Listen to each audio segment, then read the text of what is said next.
want to share the truth about my hair because it has not always been this easy.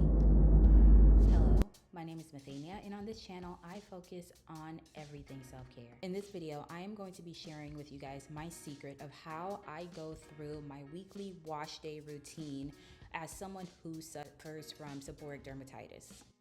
Not only do I suffer from seborrheic dermatitis, which is a scalp condition or a skin condition that leads to flaky, irritated, patchy skin that comes with a lot of stubborn dandruff, but I am also a heavy gym goer. So for the first step of my routine, I wear a V-part wig, which I'm going to show you guys how I install later. But I go through and take down my braids and I section off my hair as best as I can, smaller sections, and I just begin to lift some of those scales off of my scalp just so that I can irritate them a little bit, so I could get as much product underneath the raw part of my scalp, not the raw as in irritated, but the raw, but like the base layer of my scalp, because right now it is covered in dandruff.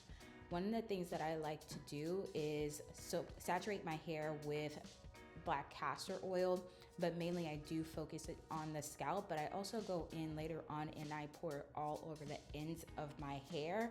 And I also like to pair it with this soapbox scalp pre-poo treatment, and I just go into those same sections and I just massage. I really focus on my scalp so that I can really start the lifting process and helping my hair get as clean as possible. Once I've done that, I go in and I saturate the ends of my hair with the same black castor oil.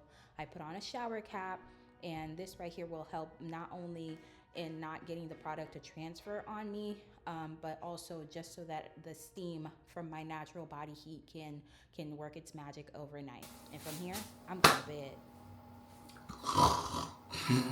It is now the next day, and one of the things that I really like to take advantage of in this process is having a really good workout session so that I could sweat my scalp out as much as possible, because I know that I'm about to come home and wash it.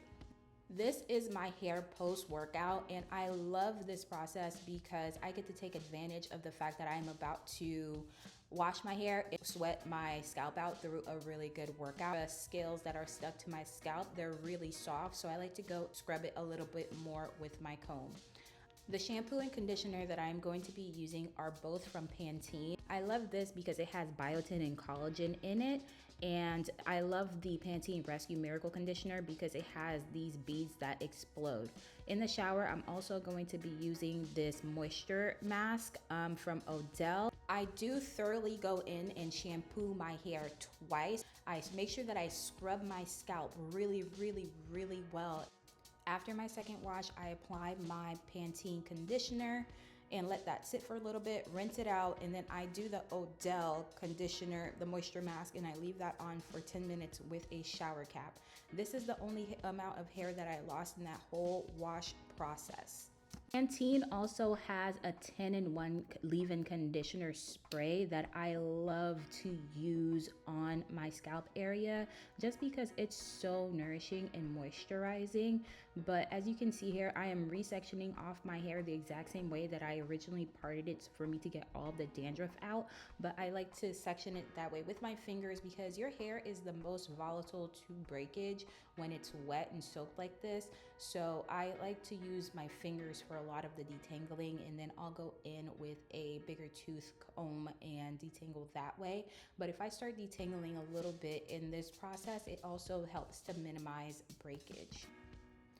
This is the It's a 10 leave-in conditioner, and I like to concentrate this more so around the rest of the length of my hair. You won't see me do this too much on the scalp area. And then to seal all of that moisture in, I like to go in with the Sacred Moisture Sealing Lotion. Now, to give you some background on my hair, it is permed, and a lot of the damage you're seeing is intentional because when you perm your hair, you are breaking down the bonds and proteins of your hair. But this is also damage that I experienced from last year, where I experienced some health issues and I had some side effects from some medications that I was taking, which really took a toll on my hair. If you take a look from the roots of my hair to the halfway point of my hair, you see that it is thicker in comparison to the ends. Well, that right there is the growth that I have experienced maybe in the past 6 months to a year.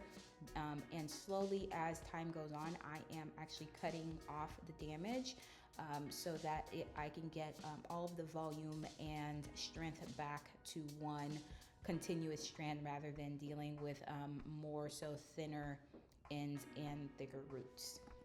Before I blow dry my hair with my Dyson, I did apply heat protectant spray which is from Chai.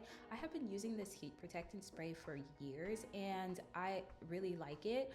I do want to experiment with other heat protectants though, so if you have any recommendations of some of the heat protectant sprays that you have tried and absolutely loved and you would recommend that I would try, comment them down below. If you would like for me to do a full video on this Dyson unboxing, because I'm pretty sure I filmed it when I first got it, I love, love, love this Dyson, you guys. My hair dries so fast. And after I use one of the attachments to get my hair detangled and dry, I like to go in without an attachment and just get straight as close to my roots as possible with just the air wand section. And that is just to ensure that I don't have any damp spots. I like to go in and feel around with my fingers, and wherever I feel like there's an area of dampness, I just blast that area. This spray, this Dyson is so good, y'all. It is so good. My hair, I can dry my entire head in maybe 8 to 10 minutes. Next, I am going to be applying this coconut serum. I'm going to link everything down below for you guys just in case you would like to order. Just know that all of these items that I'm going to link, they're going to be Amazon affiliate links. So if you could use my links to purchase if you're actually going to purchase any of these products, because it does help me to gain some revenue. Now, because I know what I am doing is focusing on keeping as much moisture in my hair, I am a little bit heavier handed when it comes down to products. And I do plan on cutting my hair. As a matter of fact, I already have. And just so that I can take care of the thinning roots. But I just wanted to show you guys my scalp right now and how clean it is. You see how I was able to get it so clean? That is because of the pre-poo and the night before and all the extra care that I took, so that my wash date, my actual wash day is super duper easy, and I get to walk away with results just like this. So if you wanted to hear the truth about seborrheic dermatitis, this is the truth, right? One of the things that I love about wearing a V-part wig is that it is the best fit for my lifestyle. I am an avid gym goer. I go to the gym about 4 to 5 times a week, and wearing wigs have been a lifesaver, specifically wigs that do not require me to do a lace. But because I'm not wearing a lace, I do have to find a way to conceal my wig, and how I do that is I leave some of my edges out. As you can see, I'm not leaving too much edges out, but I also need to carve out a section for my leave out. I measure where the length of my leave out. And yes, I was wearing this wig earlier, but I do want you guys to know that I did film this in 2 separate days. So, and I not only did I wash my hair, I also wash my wigs. And this wig has been washed, and all the dandruff that was actually on my scalp actually does transfer over to the wig. So I have to make sure I get all of that off too. So as you can see, the wig has a V-part. It has 4 different clips, 2 on each side. And what I like to do is put the wig along the length of the part that I have right now, just to make sure that I made the part deep enough to be able to cover and be a good fit for the wig. And once I have measured that it is going to be a good fit, I go in and I continue to measure out my part. And I'm also taking a look for width as well, because I don't want my part to be too gigantic. Now that I have my leave out defined, I need to put it away so that I can go ahead and begin my breakdown process.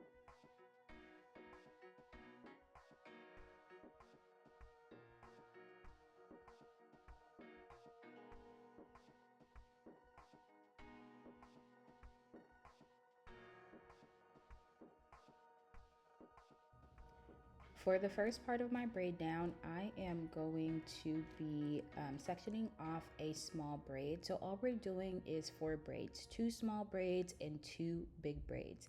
The first small braid that I am parting out right here, it needs to be longer than the part itself, because I need it to be extended just maybe by half an inch to an inch further than where my leave out, last part of my leave out starts. The purpose of this braid is to serve as an anchor for the clips that are on the top part of the wig, which is a part of the opening.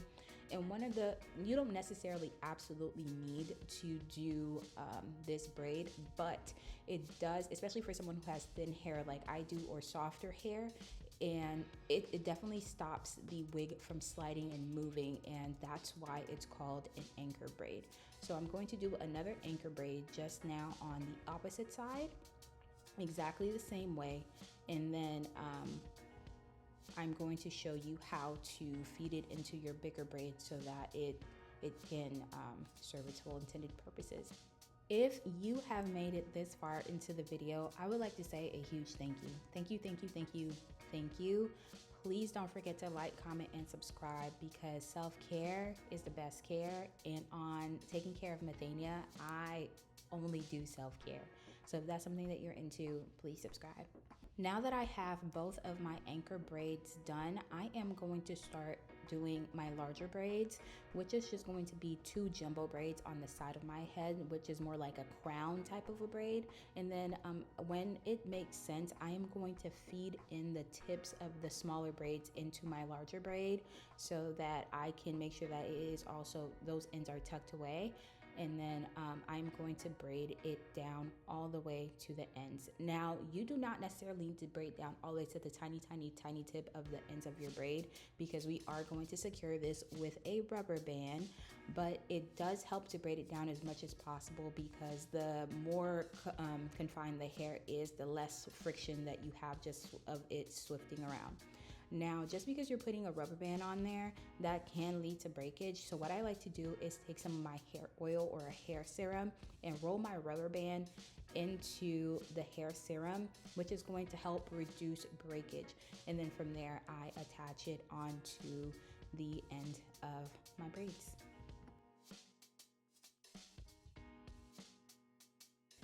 Skipping ahead a little bit, I went ahead and did the exact same thing that I did to the first side to this other side, and now I'm just going to pin up the ends of the braids just so that I don't accidentally have a piece of my weave sticking out.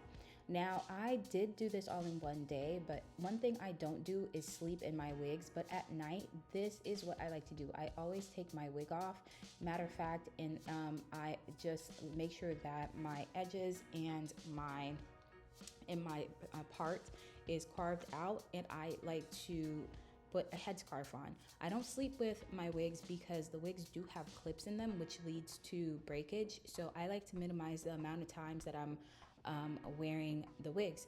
So, and when I do it like this, I also do not have to apply heat to my leave out after I do it the first time, because it's already flattened out, especially because my hair is permed. So here we are the next morning. This is my hair. I haven't done anything to it. All that I did was take off my scalp, and now I'm just resectioning out my my leave out sections, which is super easy because it's already parted. But I just want to show you that I have not straightened my hair at all, but as you can see, everything is already done and sectioned off for me.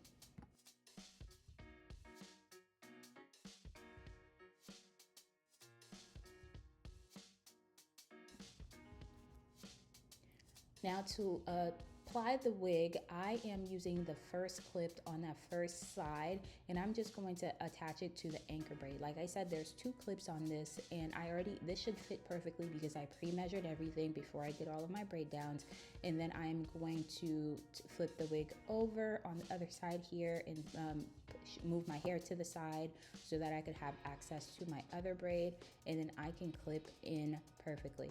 So it is best, I think, when you attach the clips as securely as possible, but just because you attach it the first time doesn't mean that it's in the right positioning. So I just like to reshift the clips. I like to attach the top first and then go in to do the bottom, just because I find it easier to attach the top first then the bottom, because you're following the outline of the top. So it makes sense for the top to be attached first, and then you follow through and make sure that the base is aligned. Now, one of the things that I love about this wig is not only does it have clips in the front, it has clips on the side and the back and in the middle of the wig so that you can anchor it to the center of your head. I do treat my wigs because it's so similar to the texture of my hair once I straighten it and all that. I do treat it exactly like I treat my natural hair, and I do put the exact same products on. But as you can see, I am avoiding putting additional products onto my natural hair. I am now just applying the product onto the wig.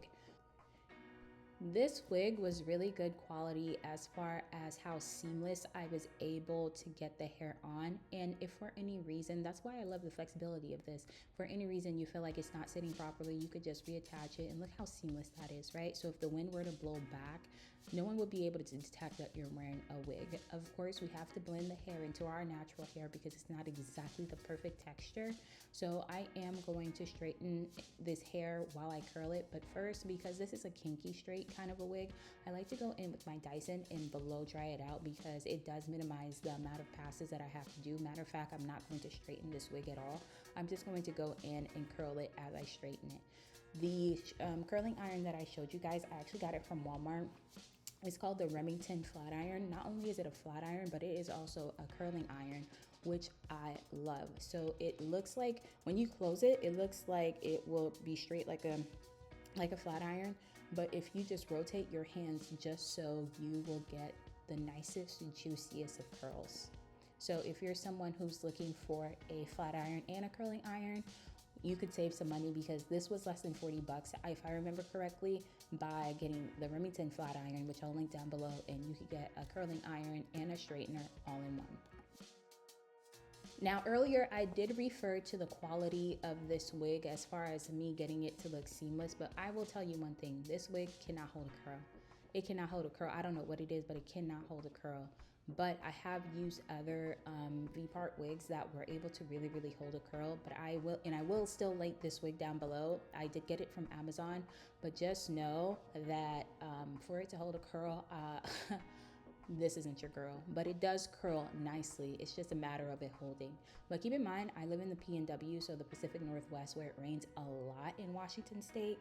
And that may be a part of it too, I don't know. And I'm actually a Floridian, and because I've lived in Florida, I would say that this wig would not hold up curl wise to the heat, but I do love the function of it as a V-part wig. Now, as you can see right now, it's still very detectable that you can see the difference between what my hair is and where the wig starts, and that's because of the color differential. And one of the things that I like to do whenever I have that issue and my hair is not dyed, I like to go in with a black spray.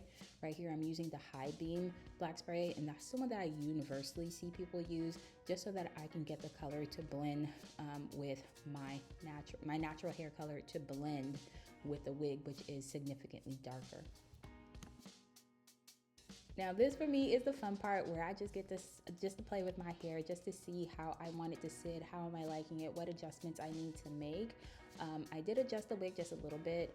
I felt like my part was a little bit off, and it was, and I do go back in to fix that in just a second, but I just wanted to see how I wanted to style it for the day, and I'm loving the tuck behind the ear. This is where I decided that, hey, you know what? I feel like my part is a little too heavy on one side, so I'm going to fix it a little bit and adjust it on the other side. But I still did end up going with the tucked ear process and front curl method.